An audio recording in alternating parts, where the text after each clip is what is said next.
Vítajte pri ďalšej epizóde nášho podcastu o najzáhadnejších miestach Slovenska.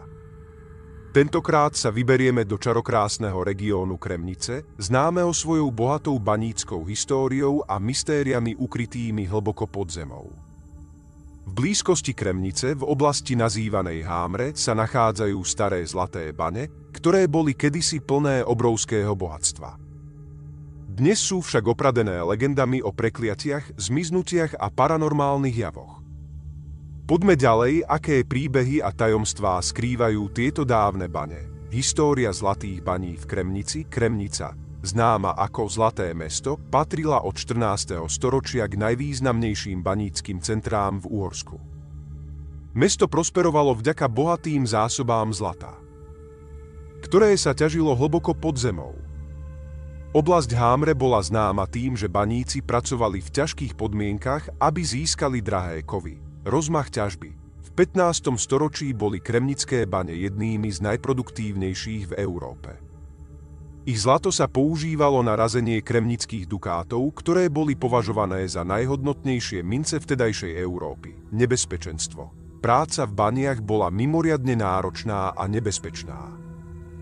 Baníci čelili rizikám závalov, záplav, výbuchov metánu a otravy jedovatými plynmi, opustenie baní. Po vyčerpaní hlavných ložísk v 19. storočí boli bane opustené, no dodnes sa zachovali ako svedkovia minulých čias prekliatie baní v Hámroch. S opustením baní sa začali šíriť príbehy o prekliatí.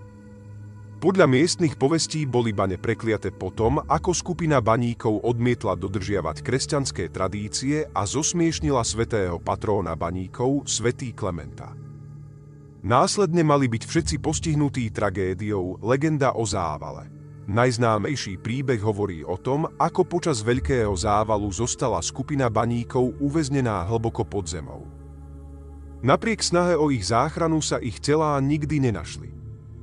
Miestni veria, že ich duše dodnes blúdia v podzemných chodbách, poklad pod zemou. Ďalšia legenda hovorí, že pod zemou sa nachádza skrytý zlatý poklad, ktorý baníci stihli vyťažiť pred tragédiou. Poklad je však zrejme prekliaty a prináša nešťastie každému, kto sa ho pokúsil nájsť. Nevysvetliteľné úkazy a paranormálne javy, bývalé bane v Hámroch sa stali cieľom dobrodruhov, nadšencov paranormálnych javov a hľadačov pokladov. Tí, ktorí sa odvážili vstúpiť do opustených šácht, hlásili množstvo zvláštnych javov, zvláštne svetlá. Viacerí návštevníci tvrdia, že videli podivné svetlá, ktoré sa pohybovali chodbami baní.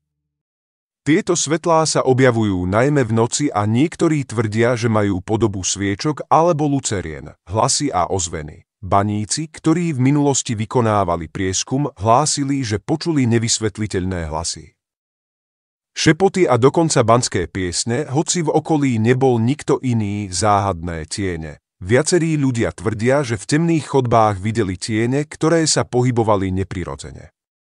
Niektorí veria, že ide o duchov baníkov, ktorí nikdy neopustili bane. Dezorientácia. Návštevníci často hovoria o pocite straty orientácie, aj keď dobre poznajú mapu baní.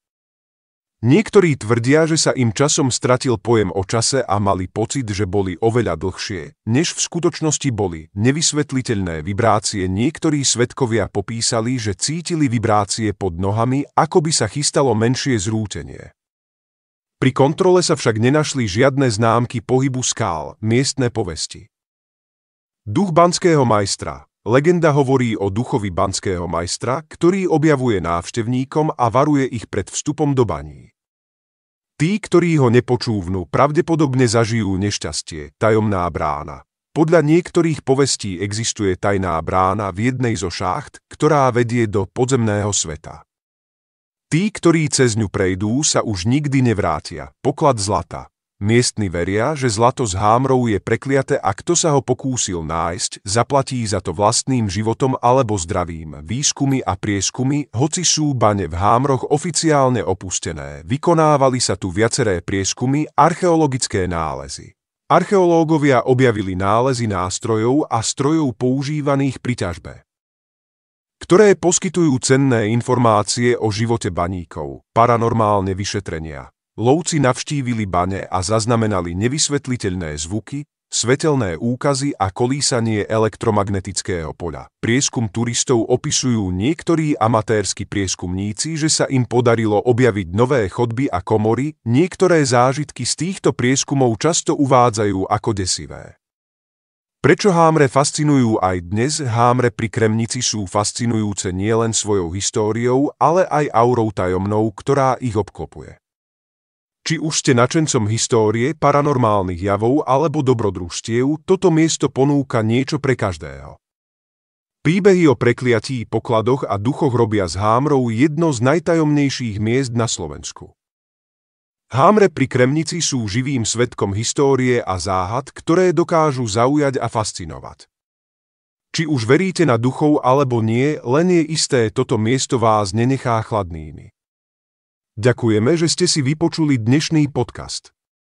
Ak ste už Hámre navštívili alebo máte vlastné príbehy o záhadných miestach na Slovensku, podeľte sa o ne s nami.